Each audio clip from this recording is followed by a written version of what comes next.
ایک دفعہ کا ذکر ہے کہ ایک بحری جہاز میں سفر کے دوران کافی سارا بوجھ تھا۔ سمندری طوفان آ جانے کی وجہ سے ہچکے کھانے لگا۔ جہاز ڈوبنے کے قریب تھا کہ اس کے کیپٹن نے تجویز پیش کی کہ جہاز پر بوجھ ہلکا کرنا اور زندہ رہنے کے لیے ضروری سامان ہے کہ کچھ سامان سمندر میں پھینک دیا جائے۔ انہوں نے متفقہ طور پر اس بات پر اتفاق کیا کہ اگر ایک سوداگر کا سامان سمندر میں پھینک دیا جائے تو یہ جہاز کو ڈوبنے سے بچانے کے لیے کافی ہوگا۔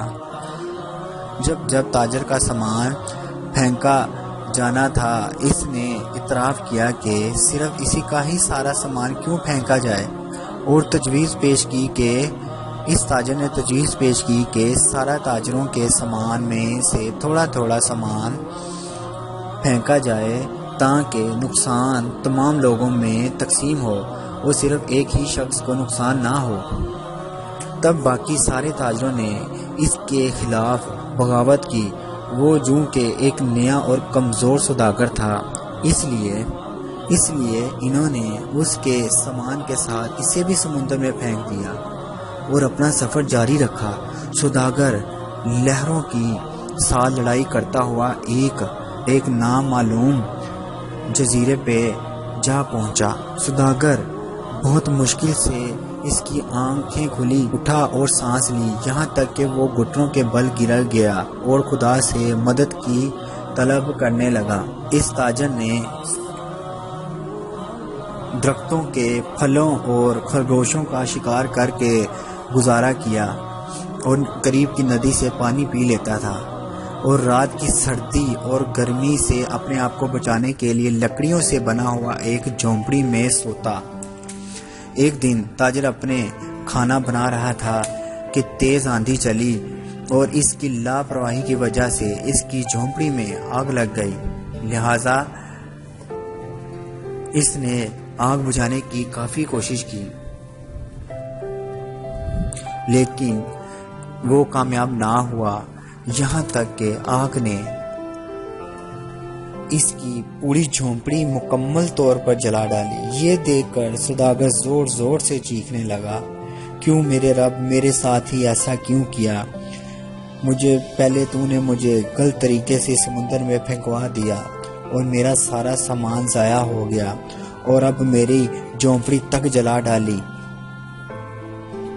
میرے پاس اس دنیا میں کچھ بھی نہیں بچا، اور مجھے اس اجنبی جگہ پر تو نے تنہا اور بے مددگار چھوڑ دیا۔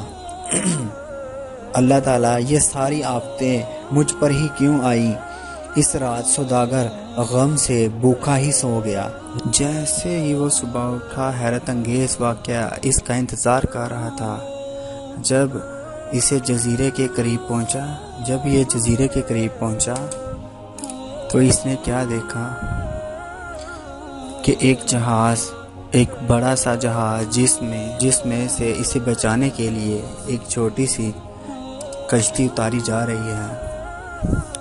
جب سوداگر جہاز پر سوار ہوا تو خوشی کی شدت سے یقین نہیں کر پا رہا تھا۔ اس نے ان لوگوں سے پوچھا کہ انہوں نے اسے کیسے ڈھونڈا اور اس کا ٹھکانہ کیسے جانا۔ انہوں نے جواب دیا کہ ہم نے دھواں دیکھا، لہٰذا ہمیں ایسا لگا جیسے کوئی شخص مدد کے لیے پکار رہا ہے، لہٰذا ہم یہ دیکھنے کے لیے آئے۔ جب اس نے ان کو اپنی کہانی سنائی کہ کس طرح اسے ناجائز طریقے سے سمندر میں پھینکوا دیا گیا، تو انہوں نے اسے بتایا کہ سوداگر کا جہاز منزل تک نہیں پہنچا کیونکہ ڈاکوؤں نے اس پر چھاپا مارا اور ان کا سب کچھ لوٹ لیا اور لوگوں کو مار ڈالا۔ تو سوداگر روتے اور کہنے لگا، اے میرے رب، تیرے سب کام اچھے اور حکمت سے بڑے ہوئے ہیں۔ آپ کے حالات اگر بگڑ جاتے ہیں تو خوف زدہ نہ ہوں اور حوصلہ نہ ہاریں، بس اتنا بھروسہ کریں کہ اللہ کہ ہر فیصلے میں کوئی نہ کوئی حکمت چھپی ہوتی ہے جو کہ ہم جیسے گناہ گار انسانوں کو نظر نہیں آ رہی ہوتی۔ صبر و شکر سے اپنے آنے والے اچھے دنوں کا انتظار کریں۔ اللہ ہم سب کا حامی و ناصر ہو۔ کمنٹ میں ضرور لائک کریں جس سے ہمیں موٹیویشن ملتا ہے۔